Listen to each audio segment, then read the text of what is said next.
I thought I was helping her remember how to dream again. But somewhere between her silence, her smile, and the way she painted her pain into light, I realized she was the one saving me. When I first met Elena, I didn't think much of it. She was just another face in the small writing class I volunteered to teach at the community center. Quiet, composed, and a little distant. But there was something in her eyes that lingered with me afterward. That soft, almost faded look of someone who had once cared too deeply about life and then stopped. She always arrived early, took the same seat by the window, and kept her coat neatly folded over her lap even when the room was warm. The others chatted before class began, but Elena rarely joined in. She'd watch the rain slide down the window pane as if she were waiting for something, or someone, that never came. I noticed the small details first. How she'd tap her pen nervously against her notebook, how she hesitated before writing even a single word. It wasn't laziness. It was fear, the kind that settles in after too many disappointments. That night, the topic was write about something you once loved. Everyone began scribbling right away, but Elena sat still. Minutes passed. I walked by her desk, trying not to intrude, yet unable to ignore the empty page staring back at her. "You don't have to get it perfect," I said gently. "Just start with one memory." Her eyes flickered up at me, brown, tired, and searching. "It's been a long time since I tried to remember," she whispered. There was no self-pity in her tone, only quiet honesty. I smiled and placed the pen back upright in her hand. For a moment, our fingers touched. A simple, fleeting brush, but it felt charged, as if a current of recognition passed between us. She blinked quickly, nodding once, then lowered her gaze. As I moved on to the next student, I caught a glimpse of her page. Just 2 words. Once, painting. That was all. But it was enough. Later, as class ended, she lingered behind while the others packed up. I asked if she'd enjoyed the session. She gave a soft laugh, the kind people make when they're not used to laughing. "It's strange," she said. "I didn't expect writing to feel so personal. I thought it would be easier." "It gets easier when you stop trying to be perfect," I said.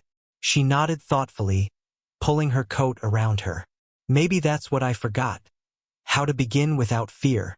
When she walked out into the rain, I stood by the door for a moment, watching her silhouette disappear into the streetlights. Something about her stayed with me. Not her beauty, though she had a graceful kind of presence, but the stillness she carried, like a person who once dreamed loudly and then decided silence was safer. That night, I couldn't stop thinking about her, about how a woman like Elena might have lost her dreams, and why I suddenly wanted to help her find them again. It didn't happen all at once. Elena was like one of those old books you find tucked in the back of a library shelf, the kind you have to open slowly, careful not to tear the pages. Every week, she revealed just a little more of herself, one hesitant smile at a time. She started arriving a few minutes early, sometimes with coffee for both of us. I'd be setting up papers and markers, and she'd walk in quietly, setting a cup beside me with a shy half-smile. "You look like you could use one," she'd say, and then sit in her usual spot near the window. It became our unspoken ritual, her small gesture, my quiet gratitude. Her writing began to change too. The first few weeks, her stories were distant, written in third person, as if she couldn't bear to let her heart speak directly. But lately, her words had grown warmer, bolder. She wrote about a woman who once loved the sea but stopped visiting it because she was afraid to go alone. The metaphors were delicate but unmistakable. Her stories were her life, disguised behind thin layers of fiction. One evening, after most of the students had left, she lingered again. The classroom was dim except for the amber glow of the old desk lamps. She looked down at her notebook, fingers tracing the edges nervously. I think I wrote something that's too personal," she said softly. "I don't know if I should read it." "Maybe that's exactly why you should," I told her. She hesitated, then began reading. Her voice trembled at first, then steadied. Line by line, emotion by emotion. It was a story about a woman who used to dream in color, but had learned to live in gray. about a man who reminded her what sunlight felt like. Halfway through, her voice cracked. I didn't interrupt. I just listened, really listened, as if every word she said deserved a place to land. When she finished, the silence was almost reverent. That, I said quietly, isn't just writing. That's remembering who you are. Her eyes met mine for a long moment, the kind of look that holds more conversation than words ever could. I saw something shift in her then, a spark, fragile but real. She laughed nervously, dabbing the corner of her eye. You make it sound like I'm someone worth reading about. You are, I said simply. For a moment, neither of us moved. The heater hummed softly in the background. Outside, the night pressed against the windows like a gentle reminder of the world still waiting. When she finally gathered her things, she paused by the door and looked back. Thank you, she said quietly, for listening. After she left, I sat alone at one of the desks, staring at the notebook she'd forgotten. On its last page, written in small cursive, were 4 words that caught my breath. Maybe dreams can return.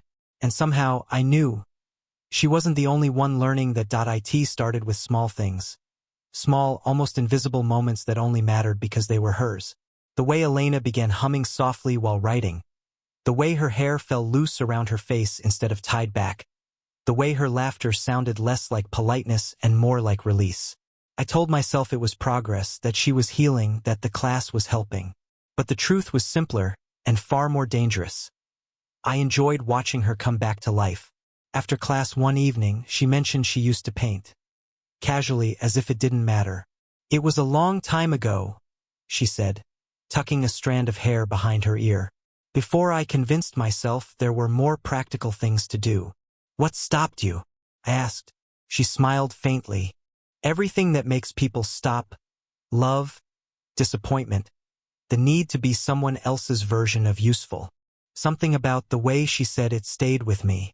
Later that week, I brought a small set of watercolor paints from my old college art kit and left them on her desk before class started. When she saw them, she looked at me as if I'd handed her something sacred.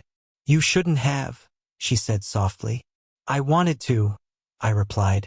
Maybe try something new, or something old that deserves another chance. That night, she didn't write a story. She painted, just soft strokes of color across a blank page. Nothing complete, nothing perfect. I sat near her, pretending to grade papers, but really, I was watching her. The calm concentration in her eyes, the way her lips parted slightly as she mixed blue with white. It was like watching someone breathe for the first time in years. When she lifted her brush, a drop of paint splattered across the table.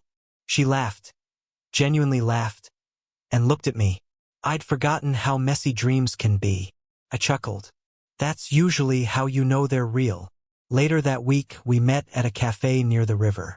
She wanted to thank me, though I suspected she simply wanted to talk. The evening air smelled of rain and roasted coffee. She wore a cream sweater, simple but beautiful. I don't think I ever realized how much of myself I gave up, she said, stirring her cup absently. And you make it look so easy, believing in things. I smiled, but inside, I felt a weight I couldn't name. Maybe I only believe because I'm afraid not to, I admitted. You think you're learning from me, but I think you're the one teaching me how to start over. Her eyes softened. Maybe we're both students, then. As we walked back toward the community center, our hands brushed, just briefly, and neither of us pulled away. That night, I realized something quietly terrifying. I'd started looking forward to her presence more than I should. She wasn't just a student anymore. She was a reminder that even the most broken parts of life could bloom again if someone cared enough to notice. And for the first time in a long time, I wanted to notice everything. There's something quietly beautiful about watching someone rediscover themselves. With Elena, it was like witnessing spring return after a long winter. Subtle at first, then suddenly everywhere. She began showing up to class wearing color again. A soft coral scarf one week, a light blue blouse the next.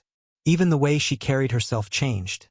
Less like someone passing through the world unnoticed, and more like someone who belonged in it again. Her art followed suit. The sketches that once trembled with uncertainty now carried warmth and movement. She showed me a painting one evening after everyone else had left. A sunrise breaking through a forest. The strokes were loose, emotional, almost defiant. "What do you see?" she asked, voice hesitant, as if my opinion still mattered too much. I studied it carefully, the orange light bursting through the shadows, the suggestion of a figure standing at the edge of the trees. "I see someone who remembered what hope looks like," I said finally. Her lips curved into a smile, soft, vulnerable, and achingly human. I wasn't sure if anyone else would. "It's beautiful, Elena," I said. "You're beautiful when you create." She turned to me, and something unspoken passed between us. That electric stillness that comes before either courage or retreat. For a heartbeat, I thought she might step closer. For a heartbeat, I thought I might too. Instead, she looked back at the painting and said, almost in a whisper, "You reminded me what mornings can feel like."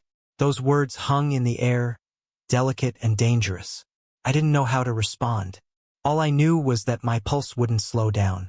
Later that night, we sat on the steps outside the community center, watching the streetlights blink on one by one. The air was cool, filled with the faint scent of rain. She wrapped her arms around her knees and asked me, "Why do you help people like me? People who've already lived most of their stories?" I thought for a moment before answering. Because sometimes, the most beautiful stories are the ones that nearly stopped, and then began again. She smiled at that. "You say things like that so easily. You have no idea what they do to someone who's been quiet for too long." I didn't know what to say. All I could do was look at her, really look at her, and realize how wrong I'd been. I wasn't just helping her heal.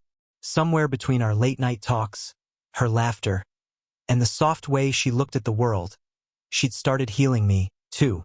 When we finally stood to leave, she brushed a stray leaf from my shoulder. Her hand lingered, light, warm, intentional. A moment too long to be accidental. And then she whispered, "Thank you for seeing me."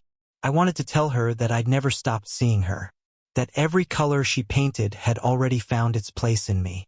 But all I managed was a quiet smile, because sometimes silence says what words never could. It was inevitable, I suppose, the way whispers find their way into small places.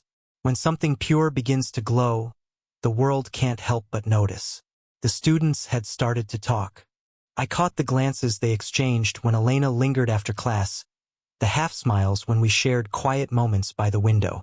I told myself it didn't matter, that what we shared was friendship, mentorship, maybe even inspiration. But the truth was, it mattered too much. Elena noticed it too.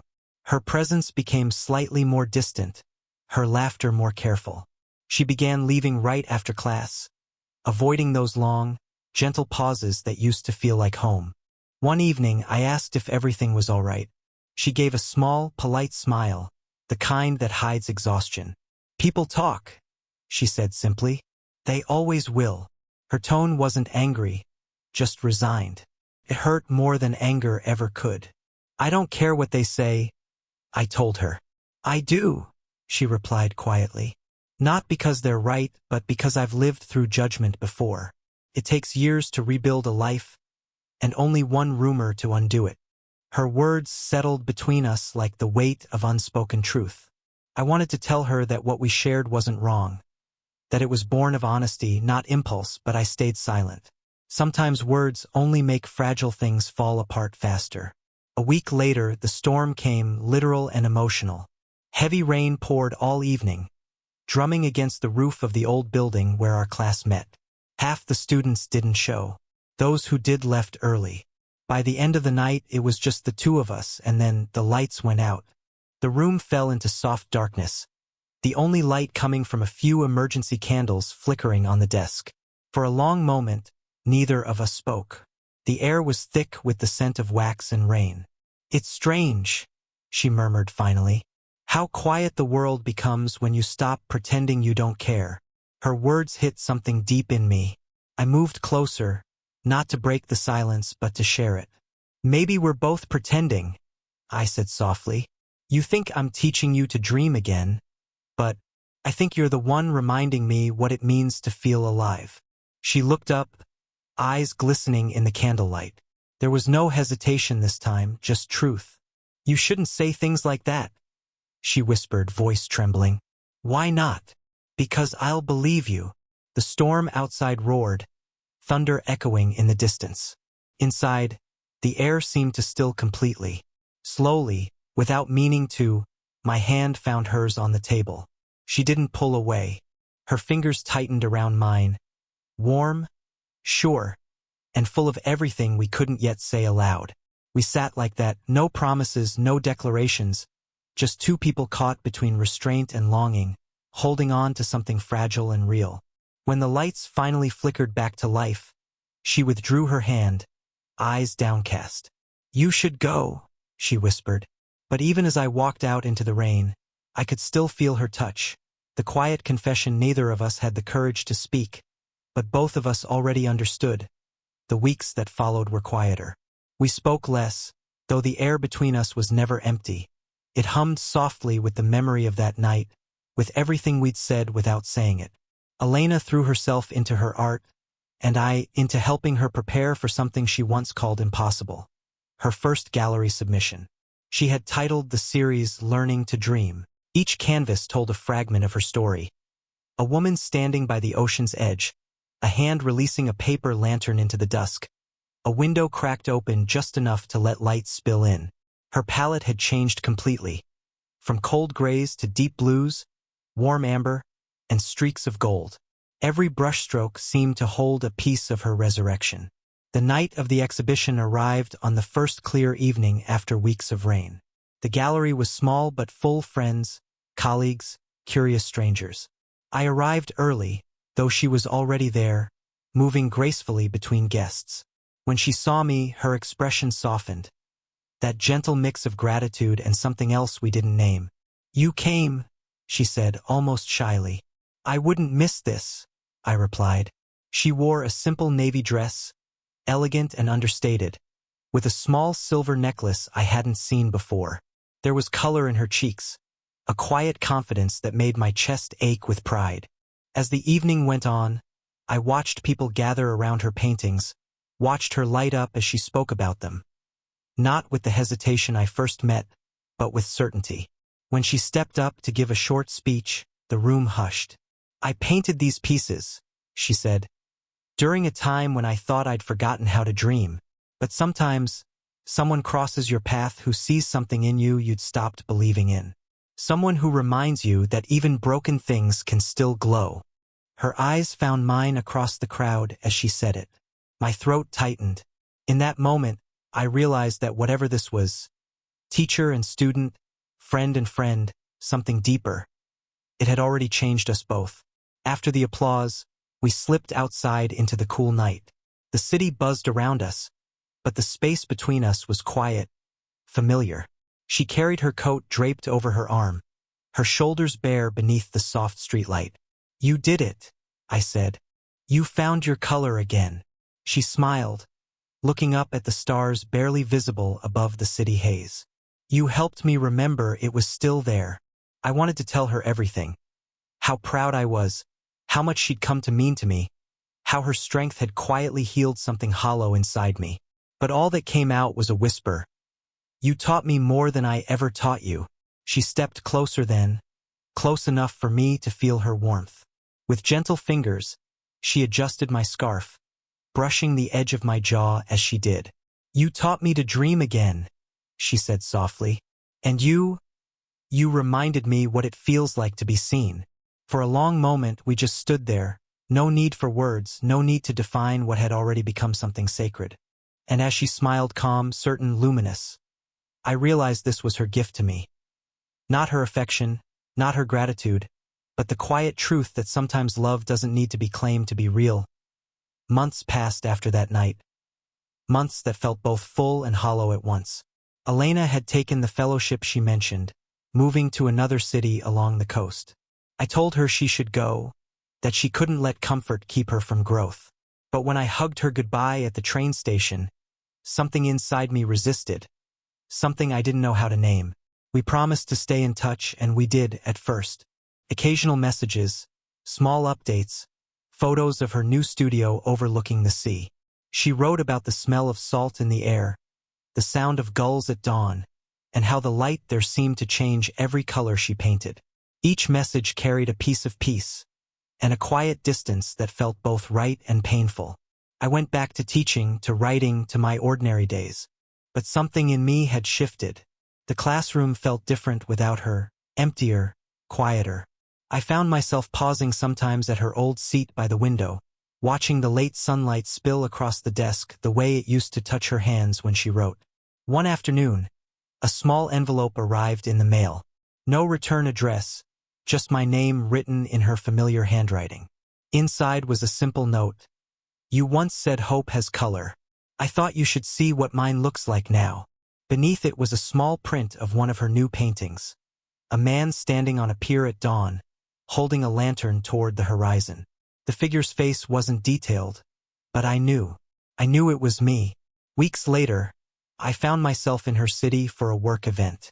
I hadn't planned on visiting, but something about the evening light, the way it stretched long across the streets, made me walk toward the gallery where her latest exhibition was being held. When I entered, the room was alive with soft music and murmured conversation. Her paintings lined the walls, vast, luminous, and filled with joy. Gone were the muted tones of sorrow. These were alive, vibrant, full of movement. And then I saw her. Elena stood near the center of the room, speaking with a small group of guests. She looked radiant, not because of what she wore, but because of what she carried inside her now. Peace, confidence, warmth. When her eyes met mine across the crowd, everything else seemed to fade. She excused herself, walking toward me slowly, that same quiet grace she'd always had. I hoped you'd come, she said, smiling. I didn't plan to, I admitted. But maybe some things plan themselves. She laughed softly, that same laugh that had once sounded uncertain, now full and free. We stood before one of her new paintings, a bright field of golds and blues titled Dreams Continue. It's beautiful, I said. So are you, she replied, her voice gentle, steady. For a while we didn't speak. We didn't need to. There was nothing to fix, nothing to define. Only gratitude for what we'd given each other. As I left the gallery that evening, she walked me to the door. The light from inside spilled across the pavement as she said, You know, I used to think you were teaching me how to dream again, but you were the dream, the reminder that I still could.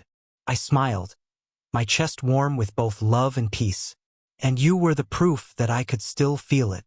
We hugged, long, tender, unhurried, and when I stepped out into the soft night, I knew this wasn't an ending. It was what all good dreams become when they're finally lived.